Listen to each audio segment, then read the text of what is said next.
One of my kids announced that he was trans when he was 6 years old, but my ex and I didn't pay any attention to it, and we let him do whatever he wanted. Wanted to wear dresses, we let him. He wanted to wear makeup, we let him. He wanted to wear heels, we let him. Why? Because we know that kids change their mind all the time. And today, he is not trans. He has gone back and forth with being trans a million times since that day, the first time he told us. And if he changed his mind again, I would fully support him because I am his mother and I love him. To be clear, I have no problem with people who want to be themselves and express that any way they want. In fact, I highly encourage it, as long as it doesn't affect me or the people that I love. But I draw the line at women being erased, or at least trying to be erased. And that's exactly what trans activists are doing now.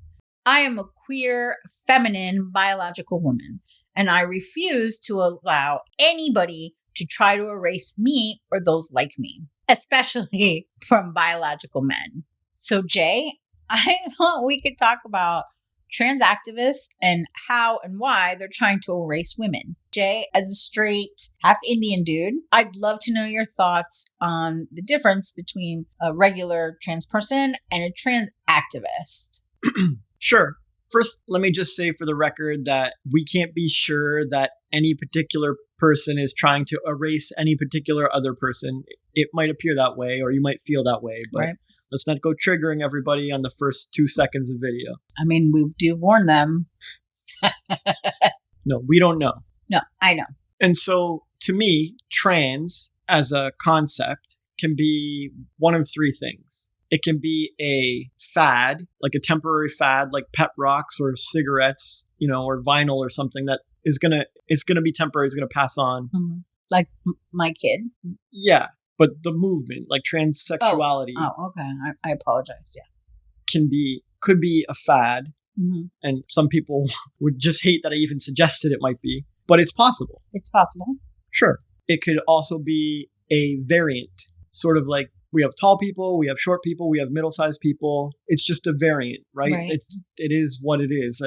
I don't know if we need to rearrange the whole world for short people or rearrange the whole world for tall people, but they do exist and we're all cool with it. It's just a variant of humanity, a variant of a human being. Okay. Right? It's not going to be a temporary fad. There's always going to be tall people and short people, pretty much. Right. So we all make peace with that, right?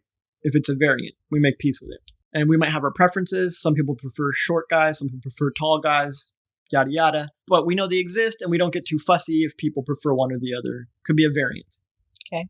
Or it could be the evolution. It could be the next phase, the next big thing. Like when the World Wide Web came around, a lot of people were hesitant and I don't know about this fancy technology and no, I don't need that. I'll do face-to-face. I don't need to be online. I don't need to put my credit cards online. Here we are 10, 20 years later. It's the evolution. It's clearly the evolution. This is not a fad. This is not going away. The net is the net. All it does is get more integrated into our lives and smart homes and everyone's connected online. Like it's just done nothing but grow. Right. Right. And so sometimes it feels like some trans activists want it to be that. Like everyone embrace this. This is the new thing. Just like the internet, trans is here to stay and we're going to rearrange our whole society around it. Mm-hmm. Like we did with the internet. Right. So you see these three options that the trans movement could be. Yeah. And so whenever you meet a trans person, they don't come out and say it, but secretly in their minds and hearts, they have a view of this. They've categorized the trans movement as one of these things. Mm-hmm. They either think it's a fad, it's going to pass. Maybe that's more like conservatives or something are going to think that. Mm-hmm. But you never know. Someone is going to think of it and label it that way mentally. Other people are going to think it's a variant. They're going to view it as live and let live and it's fine and whatever, but we don't need to make too many special concessions in society because it's just like tall and short people. They deal with their lot, right? Mm-hmm. If you're too short to reach something, you ask somebody for help. If you're too tall to fit under something, you duck. Right? It's just part of life. You're allowed to be whatever you want to be, but no one's really going to go out of their way to rearrange society around you. No, I'm super short and no one's rearranging society for me. Right. So this is another way some people see trans. Mm-hmm. And some people see trans as the evolution. Like, this is my cause. This is the future. This is the way it's going to be. You better get on board. We're going to rearrange society around it. just like the internet, it's an inevitable tide. And so help me, like y'all are going to wake up and see it sooner or later. Right? Mm-hmm. Right. So trans people can fall into any of these viewpoints. And there might be some other, I don't know, offshoot viewpoints. I'm not sure what they would be, but this seems to be the spectrum somewhere around there. Right. And trans activists are gonna sort of mirror that. Every trans activist has one of these views. Right. And so their activism will also fall along a spectrum. It will either be heavy-handed peer pressure, where they have a strong agenda and they're doing their best to get everyone to get on board with this agenda, or they're going to have like minor concessions. Some people are trans, some people aren't. It's not a big deal. Everyone can be what they want to be. I'm not a super aggressive activist, but I would like to see some concessions made, similar to how gay marriage came around as a concession to gay people. Like, right, we concede this. Yes, you guys exist in society and you should at least be allowed to get married. Or whatever. And so maybe there's that kind of activism. And the third kind of activism is just barely any fuss at all, because this is an inevitable part of life. It's going to happen. I don't need to be activist because, just like with the internet, I don't need to be an activist for the web or for the internet because it's going to happen. Right. Right. But not all trans people are activists. Some trans people want to live their life. They don't feel like they're the sex they were born or the gender, and they want to switch, and they do all the things to do it, and they never bother anyone, and they never yell at anyone, and they never demand things. But then there's these activists, the ones that I'm talking about, that are in this category, who are like aggressive peer pressure. Yeah, they're with the agenda. Yes, sure. But my point is, every trans person is going to fall into one of those three views, or somewhere across the spectrum of views that I shared earlier. Right. And then every trans person is going to have some level of activism, whether it's very minimal and they're just living their life and standing for who they are, or they're going to have the extreme side that you just mentioned. Right. Okay. I misunderstood what you said. Yeah, all good. We got there. Yeah. Yay. So the difference really is just the degree of activism. Where do they fall in the activism spectrum? Because even someone who's not activist at all, if they're trans and living a trans life, they're not going to just be a doormat and let the entire world walk over them. They're going to be who they want to be and live how they want to live. And even that is a slight form of activism, right? Right. That's either the simple concessions activism, like live and let live, and it'd be nice if I had some concessions and I'll stand up for them. Or it's the inevitable tide of evolution, where like I'm just going to be who I'm going to be and you'll all see. Or that trans person can be super aggro, super heavy-handed and peer pressury with their agenda, right? Right. But it makes sense. Or what I said was, not all trans people are activists, but if you are trans, there's got to be, like you just said, there has to be some level. It can be very like chill. We had a client who was trans, and she was super chill about the whole thing. She's like, I don't care what y'all do. She didn't like all the language changes and expressed that wasn't something that was on her radar whatsoever. And we rarely talked about that stuff at all, actually. And for her, it was just about, I'm presenting as a female and I just want to be respected that way. That was sure, but even that level. Even that I want to be respected that way is a hint of activism. Yeah, but right? But I hadn't considered it. She's actively living her life. Yeah. It's the same way, I mean, you're Latina, yeah? And maybe you're not a Latina activist, like a Hispanic activist or whatever, out there parading. But if a restaurant tried to keep you out for being Colombian, we're going to have some problems.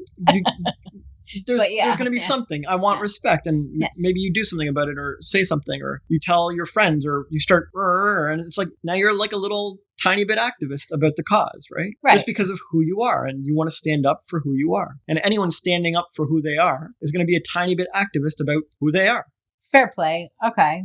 That makes sense. I hadn't considered that as a form of activism, but totally makes sense. So learn something new every day. I guess it depends on your definition of activism. But to me, that's all a spectrum of activism, from the super hyper aggro activists to the I'm just trying to live my life and I sometimes stand up for myself activists. Yeah. Well, I guess in my mind, this word calls on the people that are all over the internet that are demanding for biological women to be erased. Yeah, so that's only one kind of Right. activism. But that's what I understood it as before. So this is good because now we're making sure that the definition is clear going forward with this podcast, so that when because I have a lot of questions involving activism. Well, then maybe you should specify aggro activists. Yeah.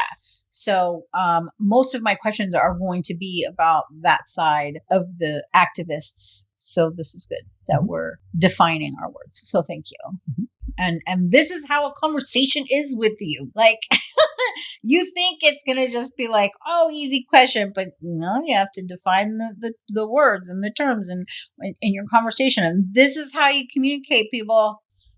Yay. Okay, so my next question then is, so the aggro trans activists and the feminists that are on their side, so also the aggro feminists, they tend to call anyone who doesn't agree with them a transphobe. So I was wondering why they do this. That is a great question.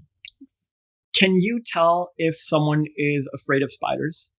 Yeah, like they freak out and scream. Yeah, as soon as you see them interact with a spider in the same room or something, you can usually tell.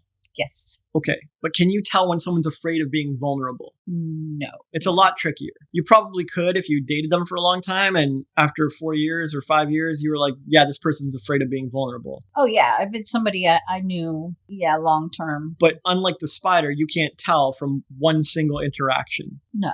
Or even a handful of interactions. You're still not going to know if that person is scared of being vulnerable. True.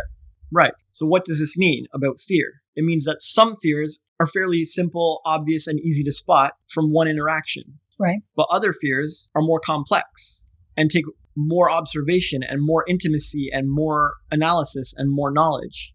Mm-hmm. And to find out what someone's really afraid of, you might even need years of coaching or therapy to unbury that fear. It might look like they're afraid of a certain race, but really they're afraid of being vulnerable. It might look like they're afraid of spiders, but really they're afraid of uncontrolled environments. Fair enough, yeah. Okay. They could be a control freak. It has nothing to do with spiders. Right. So since fears can be so confusing to spot and often take massive amounts of insight and analysis, what does it mean when someone instantly slaps a phobia label on you, a phobic label on you after one interaction? I mean, maybe they're projecting their own fears. Maybe. Or maybe they have an agenda, or maybe they're following their friends. Maybe they're just towing the party line. They just don't know what else to say. Whatever. Mm-hmm. So to me, slapping the label of X phobic or Y phobic on somebody after you've seen one interaction with them on social or a handful of interactions on the net or whatever is sloppy and knee-jerk at best and intentionally harmful and slanderous at worst. Yeah, and it's usually because somebody didn't agree with what they said. There wasn't even like an insult or anything. Yeah. So to be clear, slapping this phobic label on anyone is generally just poor behavior. It's just bad. It's just bad faith arguments and a bad way to interact. Like if you go back to our label episode 4, 5, 6, 7, 8, you can look it up. It gets into the power of labels and why people use them and how labels are the guns of language and why people break them out. Yeah. And in this case, to me, it doesn't seem fair at all to slap a label of phobia or phobic on pretty much anyone unless you've really gotten to know them, like therapist level know them. Right. Or dated them for a long time, know them. Yeah. Like, you know what I mean? Yeah. And so this is such a poor way to conduct oneself, labeling people as phobic of something at the drop of a hat. Why would someone do it? Have you ever labeled someone as afraid of something?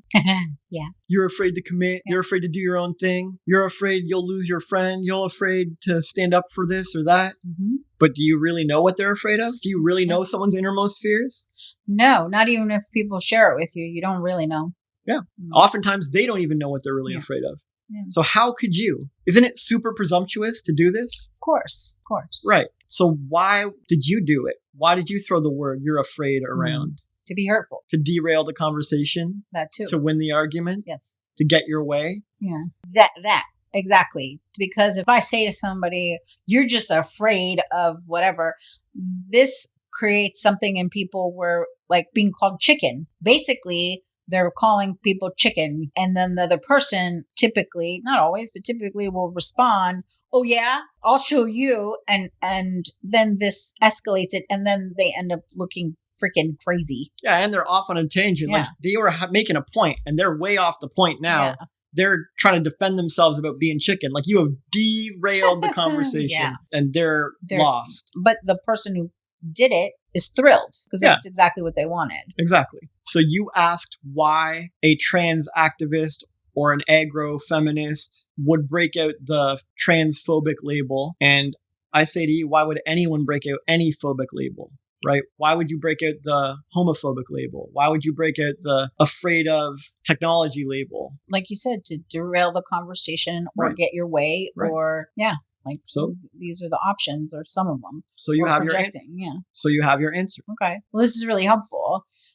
Because while I don't get called that very often online, but I see this a lot and I get really upset when I see this because to me, when someone's being called transphobic, it's like, they're not afraid of you, dude. Usually they have something to say and we're allowed to have differences of opinions. This is what makes the world go round. Like, thank God we have different opinions. So sure. And when there's a difference of opinion, it's a pretty underhanded conversation tactic to break out this label. Yeah. It's not a healthy, mature way to handle a difference of opinion. No. But people everywhere do it. And to me, there's no point getting upset about it. It's like watching a child try to argue, oh, yeah, well, you're chicken. Yeah. Right?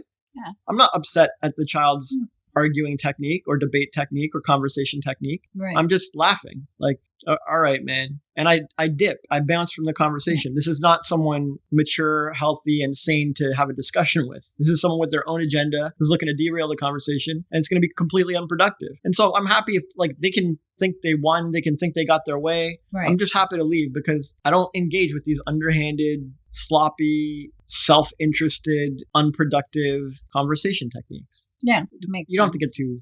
No, I think what's annoys me about it is it's always when they don't know what else to say. Like the right will come at them with facts and science and biology, and they're like, "You're a transphobe." And it's so childish. And any real argument or real side they had, it just dissolves when they throw that at someone. Yeah, so it's their loss. So why are you upset? It's like conversation is a game of back and forth, a game of tennis, a game of basketball, whatever. Right.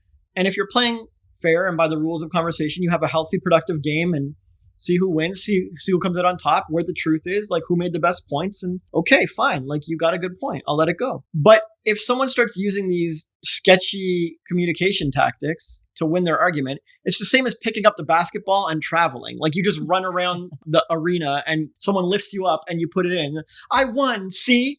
Yeah. There you go. And it's like, I mean, I guess like the buzzer went and the score went up, but you didn't win. Like, I feel bad for you, bro. Like, you don't even know how the game works. Like, you're just cheating and it looks bad. Right. And so when people converse like this, they're just cheating and it looks bad. So fair enough. I don't think you need to be upset. They lost.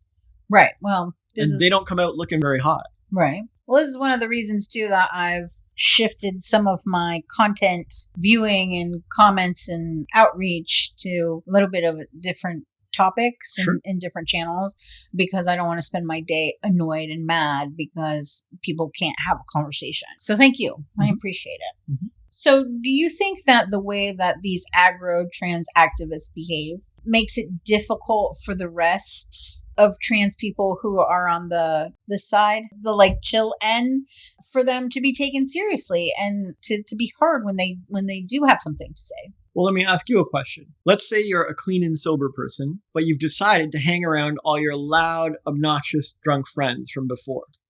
And you guys go out and the cops stop you and arrest all of you, or people get mad at all of you, or they pick a fight with all of you and they lump you in. They put you in jail. They arrest you too. They pick a fight with you as well. Are the loud, obnoxious, drunk people making it difficult for you to be seen as a clean and sober person? Yeah, definitely. Sure. The rest of everyone is going to lump me into this category of absolutely of the people I'm spending time with. Especially if you do it often. Yeah. Now, on the internet, in public, maybe the chill trans activist isn't hanging out with the aggro trans activists, But on the internet, it all just blends together. You're in the public square. You might as well be hanging out with them anyways. Right. As soon as you type. Yeah. As soon as you talk about hashtag trans movement, you come up in the searches and in the results and in the tags with all the other aggro, loud, trans activist people. Yeah. So maybe you're super chill and you have a very healthy method of activism, but is it going to be difficult for you to be seen that way? Yeah, definitely. Probably. Definitely. That makes sense. Like your example was excellent. And there are a lot of creators that are coming out now. A lot of trans creators are saying, I was born a man. I'm not a woman. I'm a trans woman. There's Blair White, Buck Angel. These are two trans activists who are on the low end of the scale, who are just being honest and talking about their experience and what they believe. And it's nice and refreshing to see them doing this. But people who aren't really paying attention to their content and what they're saying are going to lump them into the same category as Dylan Mulvaney or Jeffrey Marsh. So this makes a whole lot of sense. So this wasn't on my list of questions, but do you think then there's a way for them to stand out and away from them? So like in your example, I would have to remove myself to be seen as clean and sober, but maybe that doesn't translate to the trans community the same. So is there a way for them to stand out and not be lumped into that same aggro trans category? Sure. I mean, if you were the clean and sober person out with the loud, obnoxious drunks and you had a giant white hat with black letters that said clean and sober 10 years, might you be less likely to be lumped in with them? Okay, yeah, probably. Right. Or if they were all like, come over here and have this conversation and be in this bar, and you're like, no, I'm going to that bar and having a conversation without you guys, are you then likely to be lumped in with them? No. So there are ways you can create distance or create differentiation, of course. Right. On the internet, that's more like your personal brand, or everyone's using the hashtag trans pride or trans power or trans movement or something. Mm-hmm. And you use the hashtag chill trans or healthy trans or peaceful trans or something. Right. I got you. There's always ways, but you're definitely making it difficult the more you engage and interact and piggyback on what all the other aggro trans people are doing. Right. And it makes sense. The first time I saw Blair White's content, I had this assumption because I found her through one of the hashtags. And so I assumed it was more of the same. And I was pleasantly surprised to pay attention and hear what she was saying. So yeah, that's a good point. And that's for anybody really wants to stand out. That was like a really good branding tip for you there for anyone. So thank you. You are awesome. Yay. So moving on to my next question then, what about these radical feminists who are as aggro as the trans activists and are like defending them with this rabid fervor that I don't understand? Don't they realize that they're defending biological men? And most of these feminists are diehard men haters. Not all of them. I'm talking about the like aggro, super, like those kind. What's the deal with this? Okay, well, first, we got to address the term biological men because people are going to go nuts. Okay, yes, let's have this conversation. Cool. So first, what's the purpose of language? Because there's an argument over words, right? What's a biological man? What's a woman? Okay, yes. So? Language is to define. It's for us to communicate and understand and to define what we're talking about. Right. And can language serve its purpose if a word changes definition every 2 seconds? No. If a definition is fluid and random, what happens to language? Oh, then it is a cluster F. Right. So definitions in a language or words in a language have to have clear boundaries and lines that they do not cross so that everyone knows what we're talking about. Okay.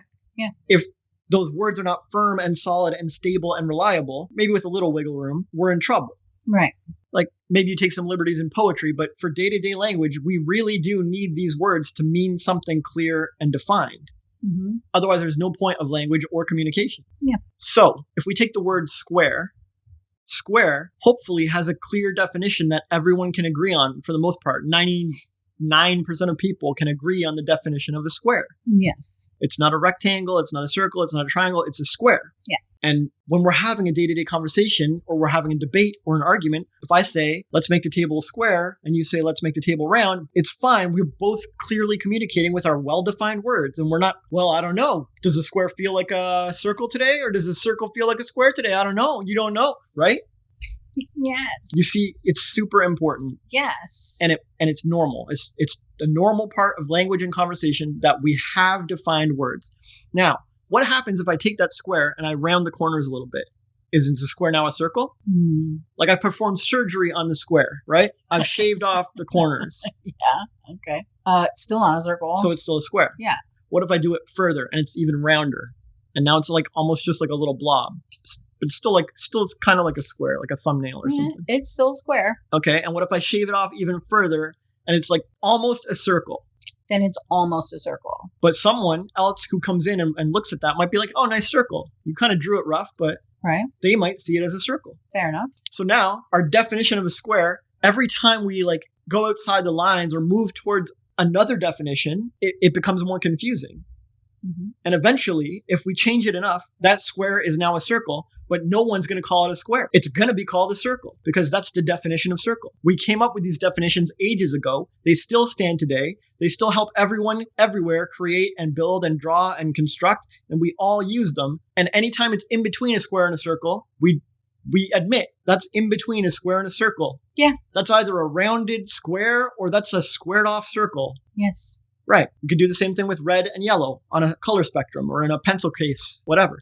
You've got red, which is clearly red, and everyone knows it's red. We can all agree on it's red, besides for a few exceptions like colorblind people. Right. And then we have yellow, and it's clearly yellow. No one's arguing. Everyone on the planet, construction people, scientists, men, women, children, we can all identify that as yellow. It's clearly in the boundaries, and the definition of yellow exists, right? These two colors exist. But what happens if I take that shade of red and I nudge it towards yellow? It becomes orange. And what happens if I take that shade of yellow and I nudge it towards red? It becomes orange. Right.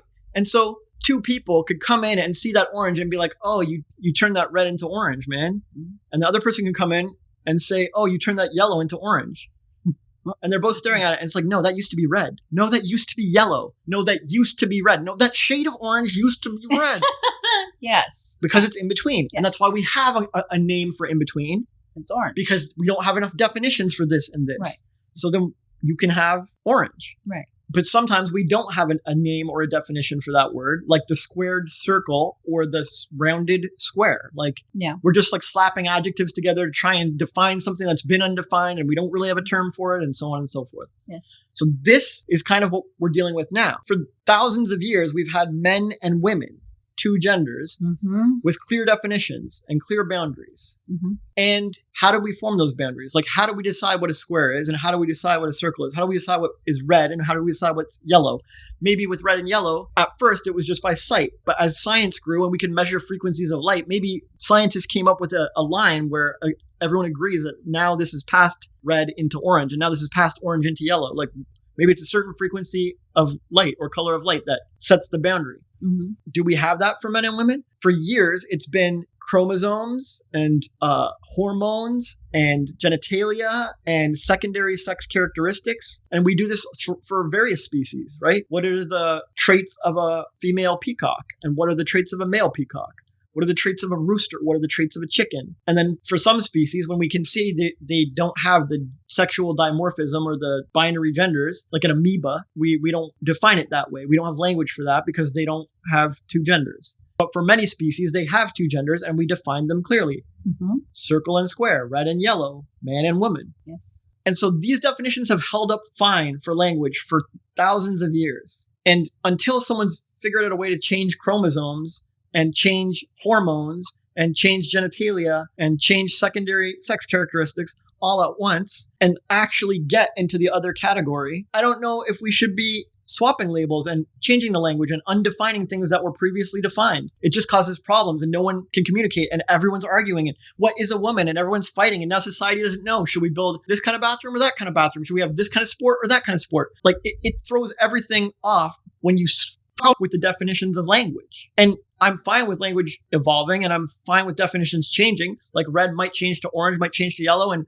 maybe they move the frequency markers of like where these things count. I don't know. I'm open to it, but it shouldn't be done willy-nilly and it shouldn't be done at random and it shouldn't be done just because you feel like it. It makes sense to have a reasonable purpose to changing these definitions and one that benefits everyone using the language as a whole. Why do we improve a language? To help everyone using the language. Yeah, agreed. If we don't have a name for the color in between yellow and red, that's a problem. It's going to be awkward. We're going to have real struggles discussing this. Yes. So we need to evolve the language and we need to create orange. Fine. But do we have that situation or that problem here with men and women, with trans? Maybe, maybe not.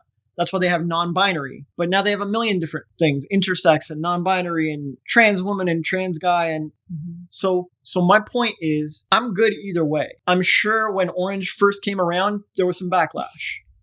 Right. But eventually everyone came around and like, yeah, we need a word for orange. I kind of wish there was a word for a squared circle or a rounded square. Like, I don't know what that shape is. I don't think we have a word for it. Maybe we need one. I have trouble. I have to say 50 syllables to explain the concept I'm talking about. Yeah. But those changes to language, I don't believe should be made by like angry protesters who are pissed off that, the world's not the way they like or whatever. Agreed. I believe those changes should come from a clear problem, needing a clear solution with people putting their heads together and agreeing that this is an issue. And until then, I would prefer to use the definitions that have stuck around and been reliable for communication. Agreed. Personally. As do I. And I feel it's a totally reasonable stance. So for our conversation here, I'm fine to use biological male based on chromosomes, hormones, genitalia, and secondary sex characteristics. And I'm fine to use biological woman based on chromosomes, hormones, genitalia, and secondary sex characteristics. Sure. And I would be happy to show them what a biological man and woman look like, but this isn't OnlyFans. So we're just going to use language to describe it. Yeah. And so that's a bit of a tangent, but I feel like this whole language thing needed addressed. And I don't want to go forward with everyone like, oh, you should change your words and say different things. It's like, I've thought this through, man. And I have a reasonable point here. Yes. It's clear you've thought it through. And I'm not taking sides, but I'm saying like, if you're going to make giant sweeping changes to language, you can't just enforce it on people. And it can't come from panicked, fearful, angry, guilty, blamey, like ugliness, I agree. That's not how we evolve language. I totally agree. And out of the two of us, if anybody is going to be non-judgy and non-emotional and stick to data and facts and logic, it's going to be you. I'm the one that gets triggered and annoyed and flustered and wanting to punch stuff. So like, yeah, for anybody who's new and doesn't know, he's the logical one. And you could argue that that's biology because he's male and men tend to be more logical and I'm female and I tend to be more emotional like most females. Not all, but most. So anyway, I appreciate the tangent and I'm glad so that anytime someone says this to me, I can pull this clip and show it to them. Or if anyone ever calls you transphobic or anything, if anybody is not that in a million years, it's you. So anyway, please continue. Okay, so your question was basically why are aggro feminists championing biological males who have turned trans over biological females? Yes. Why are they letting them win the contests? Why are they putting them in positions of power? Why are they letting them in the bathrooms and showers? Letting them in the bathrooms and showers, celebrating them as Woman of the Year, and so on. Why are these passionate, agenda-driven feminists doing this? Yeah. So I would ask you, do you know how important identity is to human beings? Yes. Okay. And so if someone identifies as an activist, as a fighter for a cause, as a defender of minorities, if they identify as this is their identity in their heart and soul. They're like, that's who I am. I've been fighting since I was born. I've been fighting. I was fighting for feminism. I'm fighting for trans. This is their identity as a fighter, right? As a champion, as an activist. When feminism basically gets rid of the pay gap, there's been research. This is mostly debunked, and women have more shelters and more child support and they win more court cases and all this stuff when they now have the right to vote, which they didn't have before, and they have the right to work, which they didn't have before, and they have the right to own land, which they didn't have before. When feminism has basically won all the things they were fighting for. Yes. What happens to the identity of all the feminists?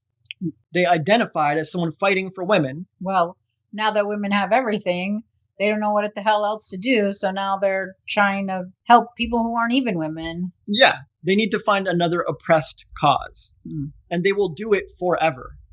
Literally forever. If they won everything they wanted for trans people, whatever that happens to be, and 50 years from now, and they're still around, or their kids are still around, and they were raised to be fighters too, they're literally just going to find, they'll make up an oppression if they have to.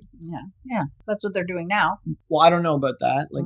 Again, I'm trying not to say they're erasing women or they're doing this or doing that, because I don't know, Sin, and we don't know what they're doing and why. But I'm showing you how things can work in people's hearts and minds. When anyone identifies as anything. My dad identified as a worker his whole life. And so whenever there was no work to be done, he would just find work to be done. Yeah. It's like, what are you doing? And you're working yourself to the grave, to the bone. Yeah. He can't explain why. He doesn't know why. But deep inside, the reason why is that he identifies as a worker. And because of this strong identity, he'll do anything to avoid clashing with that identity. He needs to uphold that identity. And so he will go out and manufacture some fluff. Right. Fluff work. Yeah. And cause fighters and activists will identify some fluff cause. Okay. Maybe there's a ton of trans people just living fine and they're like, whatever, it's happy. I figured out which bathroom to go in. I know how to handle this. It's all good. Yeah.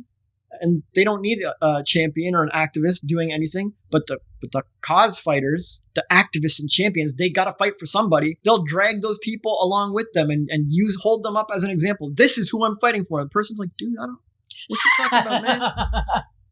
Yeah. Okay. Fair enough. Right. Yeah.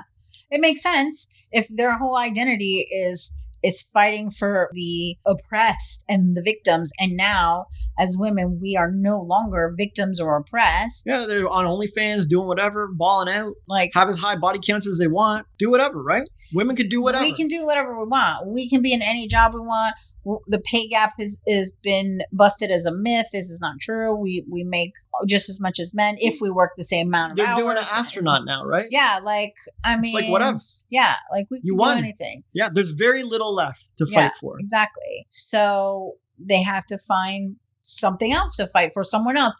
Another underdog, another victim, another oppressed people. And now this also explains to me why a lot of feminists also have embraced people of color causes. I have a friend who is a bit of an activist. She's a bit of a feminist. I love her to death. But she's said stuff about me being like a victim as a woman of color. And I had to set her straight. I was like, oh, wait a minute. No. I am not oppressed and I am not a victim. I'm Latina. If there's any racist issues that I have or anything racist happening in my life, I will handle it. I don't need anyone to fight for me. But thank you. I appreciate that. So yeah, I get it. I get it. That makes total sense. And see, your whole tangent on language and then this answer and the whole thing and everything that you always answer on the podcast is exactly why we have this podcast. Because you guys, I felt like I was cheating the world. Every time I had a question, I'm the only one hearing the answer. Now all of you get to hear this amazingness and not just on the podcast. If you want to have more of Jay's amazing brain and his wonderful thoughts on this topic and deeper personal topics, because maybe you're not trans and you're like, who cares?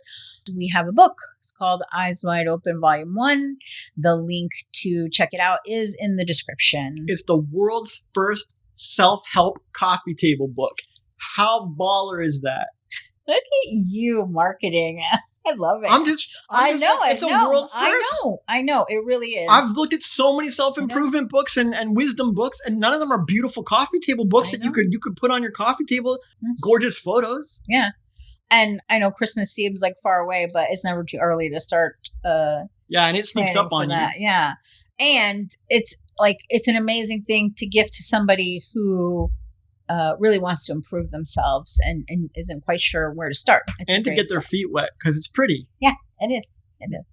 Anyway, so again, this episode is sponsored by me. So, okay, so we're going to move on So Bud Light, Tampax, Maybelline, Nike have all come under fire recently because they have collaborated with a known trans activist on TikTok. And I was wondering, do you think that all of the buzz and all the hate and the love, either way, will affect these businesses? Well, generally, a business's actions affect them, especially something that controversial. Well, yeah. But I think your real question is, will it affect them in the long term or permanently or with lasting effect? Yeah. So that would have been a better question. My bad. So yeah, do you think all of that will hurt their bottom line in the long run? And for that, it goes back to the first question we answered. It depends on whether the trans movement is a fad or a variant, just a variant of humanity, or the inevitable tide of evolution, right? The next big thing. Mm-hmm. If the trans movement is like the web, the internet, and it becomes something that society rearranges itself around, mm-hmm. then they're getting in early on the ground floor of a huge social evolution, which, right. I mean, they're going to win huge off that. Like right. People who got in on the ground floor of the internet. All right. Right. But if it's a temporary fad, like pet rocks or fidget spinners or something, then they're taking their long-term brand and their vision and their company and they're tying it or anchoring it to this temporary fad that's a flash in the pan and it's going to disappear pretty soon. Mm-hmm. All the buzz is going to die off about it. People are going to stop talking about it. Just going to fade back into the distance. Then it's just going to be like a laughable footnote in each brand's history, right? Like, remember when Bud supported the trans movement? It's like, man, dude, trans is so done. It's so gone. It's whatever. No one cares about this stuff anymore. If you're trans, great. But like, then it's just them being inauthentic, right? It's them steering their company away from their true direction. Mm-hmm. And tilting it towards some temporary fad inauthentically just to get some buzz, just to capitalize on something of the moment. Right. And if that's the case, if they're more towards that side of the spectrum, that's going to hurt their bottom line. They're going to lose loyal fans and never get those fans back. Mm-hmm. But if it's the evolution side of things, then maybe they'll get a little hate, but overall they're going to win big. And if it's somewhere in the middle, I mean, who knows, right? Right. But you got to vibe it out. Like, some companies support LGBT authentically because them and their staff are kind of into that and they have family members on that. And it's a really sincere thing. Yeah. And they really do support and they're looking to make some impactful, positive changes for that group. But other brands just throw up a rainbow flag anytime they can, pretending to support this cause or this group. And really, they're just trying to like suck money out of them. Like during Pride Month, this is when that's very obvious. Yes. Yeah. And so the ones that do it authentically, it works for them. Their brand benefits and people love them and it's all good. Mm-hmm. The ones that do it inauthentically and just for a money grab, they might make some money. I don't know. But it's generally does not go well for them. Mm-hmm. So, yeah, it depends. So you probably only time will tell then, I guess. Yeah. But like I said, you can vibe it out. Like, even though time hasn't passed, mm-hmm. when someone throws a rainbow on their company avatar during Pride Month, I can usually vibe it out if this is authentic or inauthentic. Yeah. And so same for Bud or Nike or whoever you're talking about. Yes, time will tell. But at the same time, I don't think it's too tricky to vibe out if these brands are being authentic with what they're doing. Right. If they're staying aligned to the brand and their vision and their direction all along, or if they're tilting off and hopping on to whatever bandwagon they can to suck more money out of people. Well, I agree with what you're saying. And in my personal opinion, many of these companies are doing just that. And in the case of Bud Light, the marketing director or VP of marketing who was in charge of the collaboration with the trans activist knew what she was doing and said, like, we are steering us away from the frat brothers, the frat boys type of consumer and moving towards this way. And to me, like, you're alienating your target audience, the people who made you what you are, to jump on this bandwagon to be like everyone else. And I could be wrong. And this is only my gut feeling, my instinct, and from what I got from all the research that I did on this. So I guess we'll see. We'll see what happens. And I know for myself, as a queer woman, I do support companies who are honest and clearly and feel genuine to me that they're supportive of my community versus those who feel to me that they're not. So I guess it's going to have to be an individual decision for you. So yeah, and you can always just check the stocks. I think Disney Plus lost 4 million subscribers announced today or something. Yeah.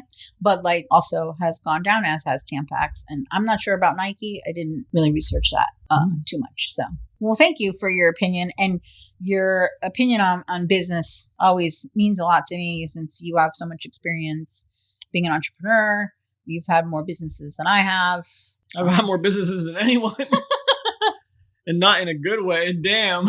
Oh, I'm just saying, like I was saying today to somebody who was crying about failure of their first and only business. I'm like, girl, you have no idea. But anyway, that's a whole other topic. But I do value your opinion because you failed so many businesses, you know what not to do. So that's why I put this question in too, is because you would know, you would know. So thanks. I really appreciate it. And I value your opinion. Okay, so we'll move on then. So it seems like a lot of companies are bowing down to some of the pressure that they may be feeling to change language and be more inclusive. So I'm curious why so many people online and in real life seem to be bowing down to the 1% of people, because trans people make 1% of the population. Why are they bowing down to this such a small percentage of people in the world? Could be a bunch of reasons. What if those companies all have trans family members or trans ally children, right? If you're the CEO of a company and your own brother or sister or child is like on your back at every meal about, yo, why aren't you doing something for the trans movement? What do most CEOs do? They're going to do it. They're going to cave for the person they love. Sure. Okay. So maybe that. Or what if that CEO is on their phone, on their feed, like in the rocking chair at home or in the can or whatever.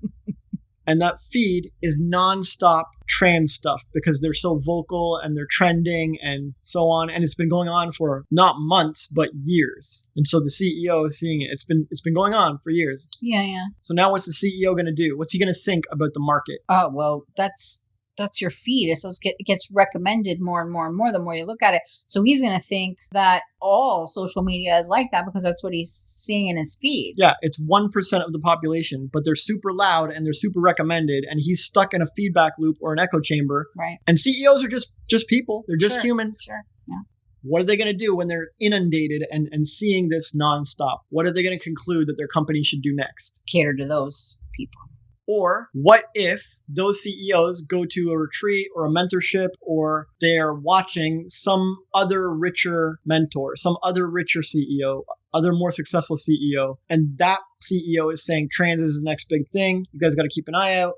My wife says, and my daughter says, and we've done research and whatever. Some CEO out there, some richer CEO, whether they're right or whether they're confused, is spouting the value of the 1% trans, like how important this is. What are all the other littler CEOs going to do? Oh, that competitiveness inside us as entrepreneurs, that's going to make them want to compete in that same area. Well, and not only that, yeah, if they see something that's working, or if they see someone they believe in, like, oh, that guy made a ton of money, then they're going to do it.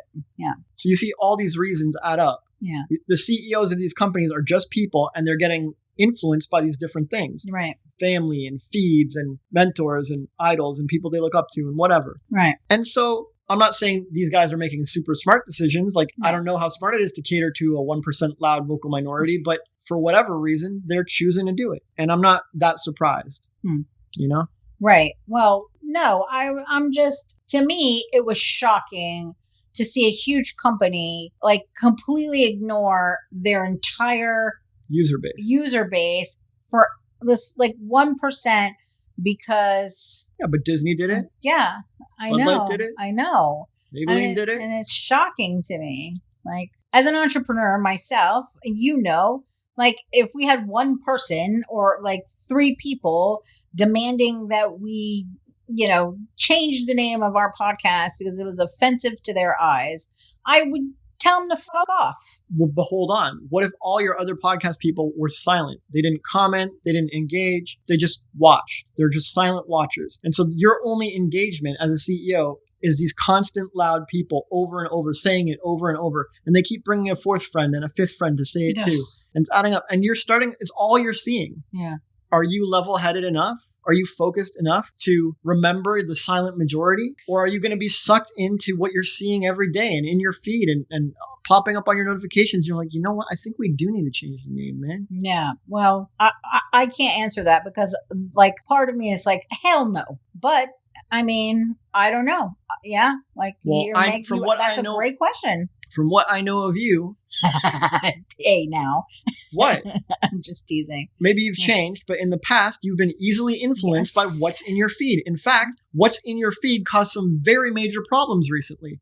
And so if that pops up in your feed for whatever reason, like you can't really control it, you're getting notifications. I mean, you can control it, but if that pops up in your feed. That's why I said, I don't know. If I would like to say I won't. But that's why I don't judge these CEOs. Yeah. Like, I don't think they're making super great decisions for their brand. It does not feel aligned. And I'm not sure where these decisions are coming from. Probably not research and data. Yeah.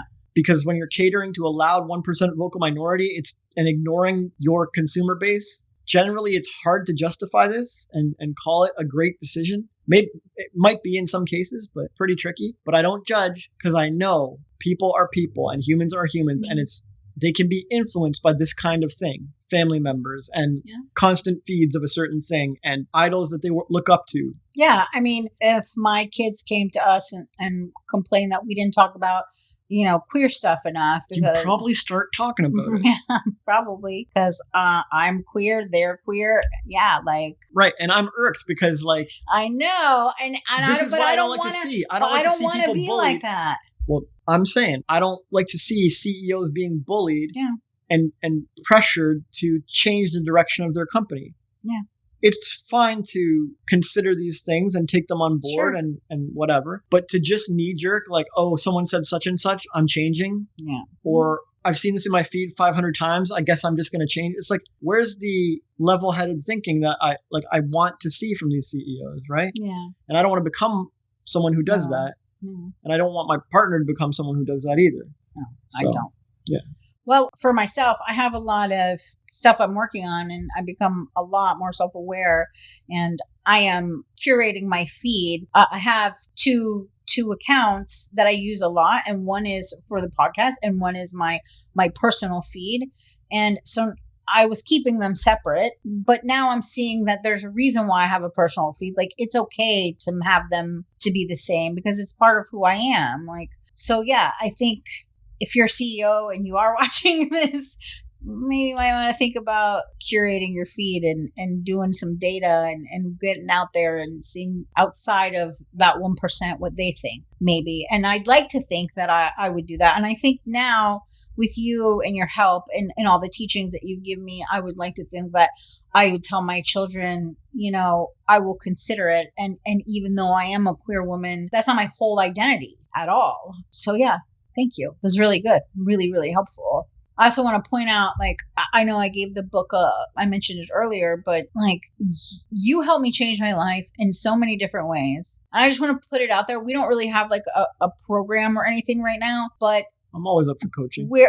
Like this is what we do a lot. And you're an incredible coach. And if somebody out there wants some help with something with their business or their life, email me and we'll talk. So I'll put that out there. You're an amazing person and you helped me change my life. And I wish I had a video of who I used to be before we met to compare to show people. Okay, so I'm going to move on. Okay, so we started this podcast and I mentioned that trans activists want to erase women. And you brought up the point of they may not actually want to do that. And not everyone, not all of them may want to. And so I'm going to use some feminine language for right now. Okay. It feels like it. It really does. As a woman, I have 3 children. I've breastfed my children. Yes, they didn't go hungry at all. And I have a period and I'm an emotional person. This is me. This is what part of who I am. Plenty of estrogen. Yes, plenty of estrogen. But a lot of these aggro trans activists are wanting to change language.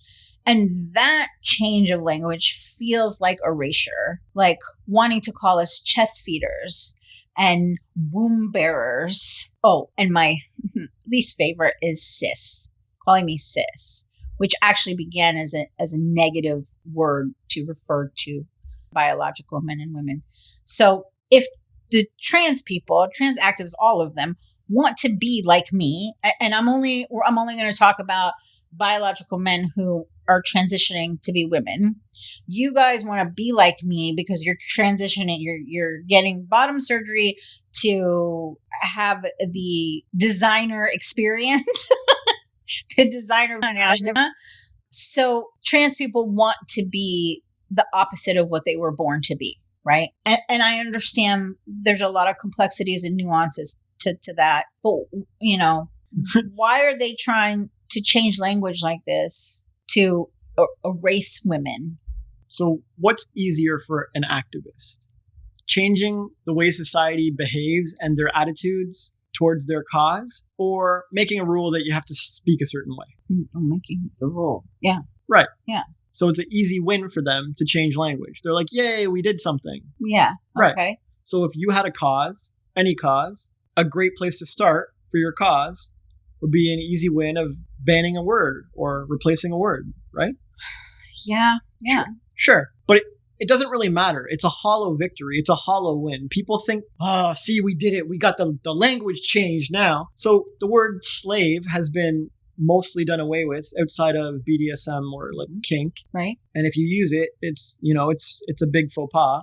Right. And so the word's effectively banned. It's been replaced. Mm-hmm. But if you look around the world, there's a ton of people living like slaves. Yes, it's true. There's a ton of people like working to the bone to make other people rich. You can't get much closer to like master-slave deal. And then the master throws them a freaking bone. Like, here's some welfare. Here's, a pittance. Yeah. Oh, I'll give you $1 an hour promo. Like, yeah, but you're slaving away for the man, right? Yeah. A lot of people are. But the word's been gone, though. So don't worry, guys. Slavery is done with. We don't have to change a thing. Let's let the giant global elite keep making money off the backs of the poor. It's totally cool. It's all good. There's definitely no slavery happening here. Mm-hmm. Because we activists got rid of the word slave. No one's allowed to say that anymore. Right. Hollow victory. It didn't change much at all. Okay. It's all just slavery by a different name. Right. Or you can take the word slut. Slut hasn't been banned, it's been reclaimed. Yes, it has. Okay, so the word slut has been reclaimed. So this is amazing for the cause, right? Amber Rose's slut walk is a thing, and you can say slut on TV and slut everywhere. And it used to be you couldn't say it. It's been reclaimed. We have reclaimed that word. Huge win for feminist activists, right? Mm-hmm. Even for me. Okay, great. Except, don't you still get judgy stares for dressing slutty? And don't OnlyFans girls, as soon as they say they have a 326 body count, get judged by even you? Yeah. And you're like, slut? Like, in your head. Yeah. You're like, girls, what the hell? Why are you sleeping around? What is that necessary? Yeah. Judge. Well, maybe not judge, but yes. People are judging this girl. I got you. Yeah. Maybe not you, but someone is. And they stare at them. They stare daggers. And the daggers are just, you're a slut. Mm-hmm. You're a slutty woman. You're a promiscuous woman. We don't like that. We frown on that. I wouldn't date you. I don't want to be with you. I don't want to touch you. No one likes it. It's like, okay, you removed the word slut or reclaimed it or whatever, but it doesn't matter. Society still looks at you. They just swap it for her. Yeah. They do. So what are all these language victories? And who cares if they change the language? I don't care if they win their chest feeder, womb bearer battle. You know why? Because I'm still going to seek a woman with a vagina for my relationship, and I'm still going to stay far away from the biological male who tucks. Oh, but then they would call you transphobic. Whatever. We talked about that in another question. Call me what you want. I'm not afraid. I just have a preference, and I prefer someone with a vag. Yeah. So like I said, the one who tucks is not for me. Yeah. Okay. Off the tuck. Well, I'm allowed to have preferences. Of course, you're allowed to have preferences. I can still have friends and support them and be ally or whatever, but I have a preference. Of course you have a preference, but the point is like these people don't want you to have, they want to change language. That's a whole other side issue. To make it so your preferences don't matter. My preferences are not to be ever called a chest feeder or a womb bearer. I'm female. But here's what I'm saying. You're joining their language game. They want to fight to change the language and you want to fight to defend it. But you see, I'm outside the game. I'm like, okay, remove the word slave. I'm still going to watch people living like slaves. Go ahead, reclaim the word slut. I'm still going to see people judged as sluts. Like, all right, nothing has changed. I get what you're saying. And you're right. Remove the N-word, but there's still going to be people who are mistreating and looking down on a certain race. Even if they don't use that word, they most definitely still treat them it exists like that. I'm not going to pretend it doesn't. Yeah, no. But but they got rid of the word. Yeah. No one can say it. It's a super bad word. Huge win for the cause, right? No. Mm-hmm. Step outside the language game. It's a joke. Yeah. It's fluff. Language is power, and you can do amazing things with it. But if you look throughout history, anytime some angry, protesty cause fighter has gotten language changed, it's always a hollow victory. Yeah. All right. So, ladies, those of you who become incensed in the comment section of videos talking about this, I feel you. I see you. I love you. It's a waste of energy, though. It is a waste of energy. You know, it's all good. We know what we are, and that's all that matters. Yeah. And on top of all that, they're unlikely to get this changed anyways. There's very few language victories anyways. Like swapping a short word for a long word almost never happens. Right. So woman or womb bearer, it's not going to, like, no one's going on board with this, right? It's not going to happen. I'm not going to use that language. It's a super tough sell. So let them struggle. Like it's like a salmon swimming upstream. Like good luck changing that to that. Yeah. Well, they put, they and them in the dictionary as a I don't know if it's as a gender or I know they changed it, they added it, whatever. I'm not using it. So no one is. Yeah. There's like you said, 1% of loud vocal minorities are using it. Yeah. But everybody else isn't. If I go to a farm or a suburb or whatever, like it's not happening. No, and no one can control your mouth. Like Miley Cyrus said, it's my mouth and I'll say what I want to. So, well, thank you very much for all the answers to my questions. This topic there were so many questions that I had that we're actually going to do another episode on this in a week or two, or maybe a month, whatever. I don't know. It's on the schedule. It's coming up because I just had way too many questions.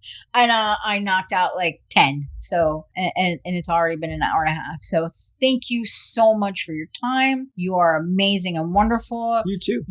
Thank you. You give wonderful answers to all my questions. Great questions. And if you disagreed with anything we said, please leave it in the comments. We want to hear your hate. We want to hear your love. We want to hear your questions. Whatever you want to share with us, we are all about it. I mean, I don't really want to hear the hate. Oh, I do. I want haters. I don't want it. I'm just kidding. I'm good with whatever. I know you Express are. yourself. Yes. I have one last question for you. Do you have anything else that you want to share with our wonderful, amazing audience? Yes. I'd love everyone watching to reclaim some of the energy that they pour into this issue. Humanity has huge potential and can do all kinds of amazing things. But when they get sucked into arguments and debates and fights and protests, this is rarely a productive, healthy, wonderful use of human energy. Occasionally you can get like a nice civil debate and it results in a healthy, productive outcome. But generally, people are pouring way too much energy into this stuff. I'd like to see more people chilling out, relaxing, dropping the heavy-handed agendas, letting more people live and let live, adapting to the situation instead of forcing everyone else to adapt to you. If you're anti-trans, maybe relax, chill out, and like smoking or pet rocks or vinyl records, this trans thing will die down and work its way out of your life experience, like all those other things have. if you're pro-trans, maybe chill out on the activism and the agendas and just live your life pro-trans in a gentle way, taking a firm stand whenever it happens to come up while letting other people live and let live. And who knows, in 100 years, everyone might be trans. You might get your way. Just be chill, right? I want to see more people acknowledging that they don't need to personally have a vendetta and pour massive amounts of their human energy into this issue in order to get a desired outcome. It's just not necessary. I don't know who's convinced you that it is. It never works through all of history. But either way, we all have our own journeys. And if you really feel compelled to play on either side of the trans issue, I guess go ahead. My preferences don't really matter. And whatever you do, I wish you all the best. Thanks for watching. There you go. Well, and that's why our book and this podcast is called Eyes Wide Open. Keep rising.